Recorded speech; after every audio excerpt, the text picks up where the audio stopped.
దేవుని బిడ్డలారా, దేవుడు తన కృపను మీ ఎడల విస్తరించునుగాక. తన సన్నిధి కాంతి మీ ఎడల ప్రకాశించి మిమ్మలను కాపాడునుగాక. ఆమేన్, ఆమేన్, ఆమేన్. ఆయన కనికరము కలిగిన దేవుడు, జాలి కలిగిన దేవుడు, మహోన్నతుడు, మహోఘనుడు, భీకరుడు, భయంకరుడు, అన్ని నామముల కన్నా పైనామం కలిగిన దేవుడు ఆయనే సజీవుడైన యేసుక్రీస్తు ప్రభువారు. వాక్యాన్ని చదువుకుందాం.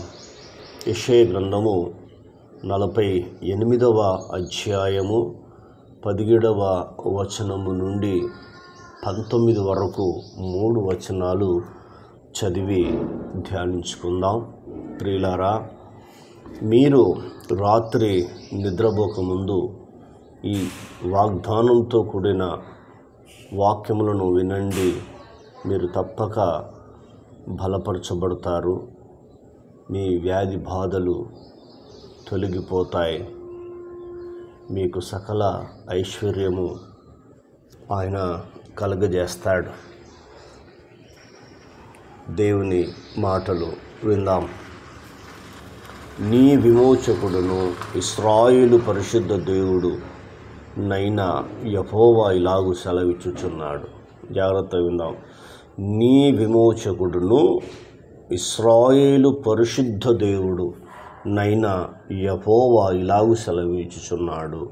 అంటే నిన్ను విడిపించే దేవుడు, పాపము నుండి, నరకము నుండి విడిపించే దేవుడు ఆయన్నే నజరేయుడైన యేసుక్రీస్తు ప్రభువారు అని తెలుసుకోమని పరిశుద్ధమైన గ్రంథము మనకు తెలియపరుస్తుంది.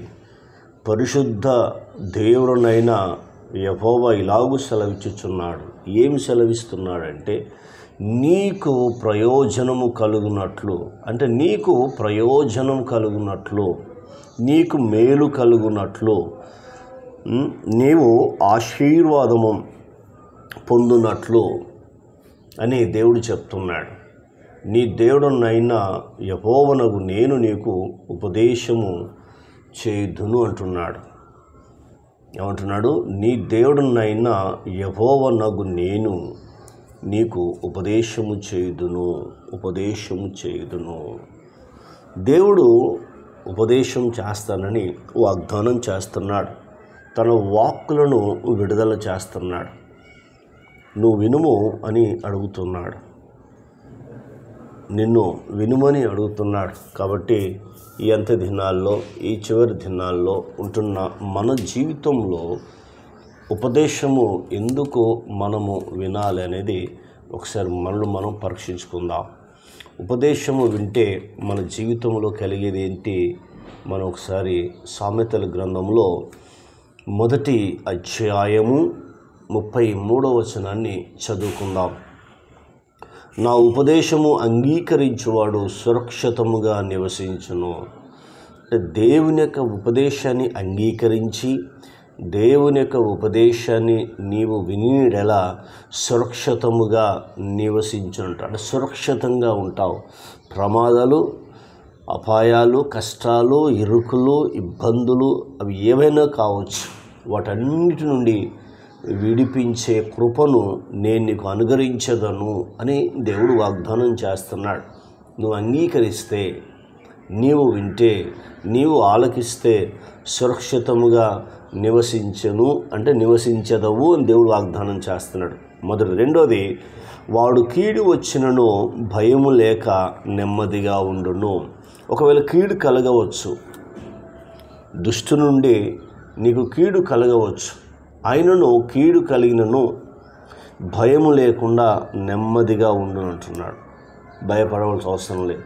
ఎందుకంటే దేవుడు నీకు ఉపదేశం చేశాడు. దేవుని మాటలు నీ హృదయంలో ఉన్నాయి.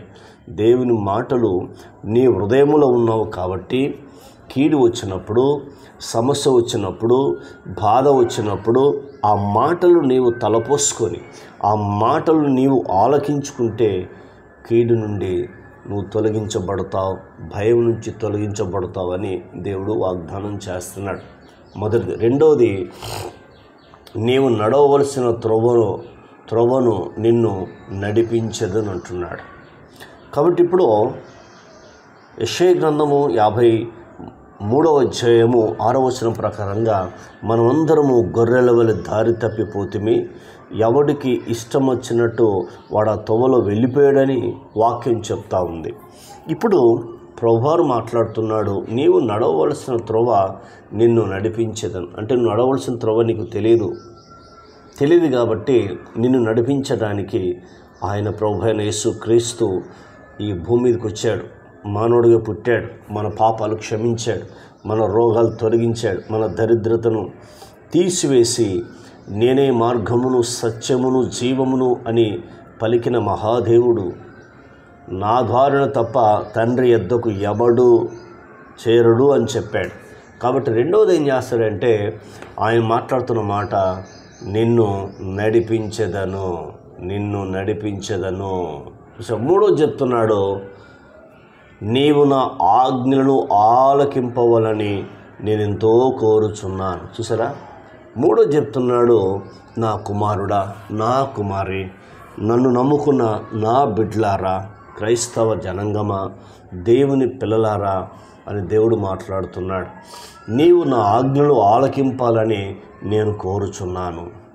అంటే దేవుని యొక్క ఆజ్ఞలు ఎప్పుడైతే నీవు అనుసరిస్తావో, నీవు నడుచుకుంటావో, ఆయన నీకు ఇస్తున్న ఆశీర్వాదాలు ఏంటో ఇప్పుడు మనము చూద్దాం. ఎప్పుడైతే ఆయన ఉపదేశం చేస్తానన్నాడు, మొదటి. రెండవది, ఆయన నడిపిస్తానని వాగ్దానం చేశాడు. మూడోది అంటున్నాడు, నేనెంతో కోరుచున్నాను. అంటే నా ఆజ్ఞలు పాటించాలని నిన్ను కోరుతున్నాను, ఎందుకంటే నీవు నన్ను నమ్ముకున్నావు, నా మీద నువ్వు విశ్వాసం కలిగి ఉన్నావు అని దేవుడు మాట్లాడుతున్నాడు. ఇప్పుడు మనం చూస్తే నాలుగోది చెప్తున్నాడు, నీ జీవితంలో కలిగే మేలులు, నీ జీవితంలో చేసే మేలులు, ఆశీర్వాదాలు దేవుడు ఇప్పుడు బయలుపరుస్తున్నాడు. కాబట్టి రాత్రి మీరు ఖచ్చితంగా నిద్రపోక ముందుకు ఈ మాటలు, ఈ ఆదరణతో ఉన్న మాటలు, వాగ్దానంతో ఉన్న మాటలు, అంటే నిబంధనతో ఉన్న మాటలు వింటే మీ జీవితంలో కలిగే లాభాలు ఏంటో చూడండి. మొట్టమొదటిది ఏమంటుందంటే, ఆలకించిన ఎడల నీ క్షేమము నది వలెను అంటున్నాడు. ఎంత అద్భుతమో చూడు. నువ్వు ఎప్పుడైతే ఆలకిస్తే ఆయన చెప్తున్నాడు ఏంటంటే, నీ క్షేమము నది వలె అంటాడు. ఒక డ్యామును తీసుకోవచ్చు కదా, ఒక రిజర్వాయర్ని తీసుకోవచ్చు కదా, ఒక చెరువును తీసుకోవచ్చు, ఒక కుంటను తీసుకోవచ్చు కదా. ఒకసారి ఆలోచించేయండి, అర్థమవుతుందా? తీసుకోవచ్చు కదా, అంటే దాంట్లో నీళ్ళు ఉండవు. నాగార్జున సాగర్ ఉంది, దాంట్లో ఉండవు, ఒకసారి ఎండిపోవచ్చు, అది ఉండవు. అదే నది తీసుకుంటే మన తెలంగాణ నుంచి 2 జీవనదులు పోతూ ఉన్నాయి. ఒకటి గోదావరి, రెండవది కృష్ణ. వాటి విషయంలో చూడు, వాటి విషయం నిజంగా ఎక్కడ కూడా చిన్న పాయన పోతుంది, ఆ నది ఎప్పుడు కూడా ఎండిపోదు. అంటే నీరు ఉంటుంది. అలాగే నీ జీవితంలో కూడా నీ క్షేమము నది వలె అని చెప్తున్నాడు. నదిలో నీరు ఎప్పుడు ఎండిపోదు కాబట్టి నీ క్షేమము నది వలె ఉంటుందని చెప్తున్నాడు. మొదటిది. రెండవది ఆయన చెప్తున్న మాట ఏంటంటే, యోబు గ్రంథము 36వ అధ్యాయములో కొన్ని మాటలు విందాం. 11వ వచనాన్ని చదువుకుందాం. ఆయన మాట్లాడుతున్న మాట ఏంటంటే, తమ దినములను క్షేమముగాను, చూసారా, నీ దినములన్నీ క్షేమమే, అంటే కరువు ఉండదు నీకు. ఇక తమ దినములు ఎన్ని దినాలు ఈ భూమి మీద జీవిస్తావో, జీవిస్తున్న ప్రతి దినం నీ జీవితంలో క్షేమమే, నీ కుటుంబ జీవితంలో క్షేమమే. మొదటిది. రెండవది, తమ సంవత్సరమును సుఖముగా వెళ్ళబుచ్చెదరు. మొదటిది, నీ దినములన్నీ సుఖమే, క్షేమమే. రెండవది, నీ సంవత్సరములన్నీ సుఖమే దేవుడు వాగ్దానం చేస్తున్నాడు. మొదటిది. రెండవది ఏం చెప్తున్నాడంటే, నీ నీతి సముద్ర తరంగముల వలెను ఉండును. నీ నీతి సముద్ర తరంగముల వలె ఉండును అని వాగ్దానం చేస్తున్నాడు. ఎంత అద్భుతమైన దేవుడో ఒకసారి ఆలోచన చేయమని ఈ వాక్య భాగాన్ని మీ ముందుకు తీసుకొస్తున్నాను. కాబట్టి ఇవన్నీ చివరి దినాలు, అంత్య దినాల్లో మనం ఉన్నాం. తర్వాత నీ సంతానం ఇసుక వలె విస్తారమగును, నీ గర్భఫలము దాని రేవులను విస్తరించును, వారు నామమున సన్నిధిలో కొట్టివేయబడదు, మర్వబడదు. ప్రార్థన. కన్న తండ్రి, నీకు స్తోత్రాలు. విన్న మాటలు దుష్టతకు పోకుండా సహాయం చేయండి.